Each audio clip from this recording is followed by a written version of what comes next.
ఏమి కారే మరేమైందో ఏకమయ్యారే దూరాన్ని దూరం దూరం పొమ్మంటూ చిత్రంగా చేతులు కలిపారే ఇది మనసు చేసిన ఓ వింత గారడి కాబట్టి బంధం కుదిరింది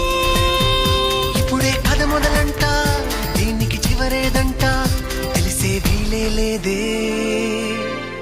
గుండెల్లో ఏముందో చెప్పేది కాదే ఆపేది లేదే ఏ రోజేం చెయ్యాలో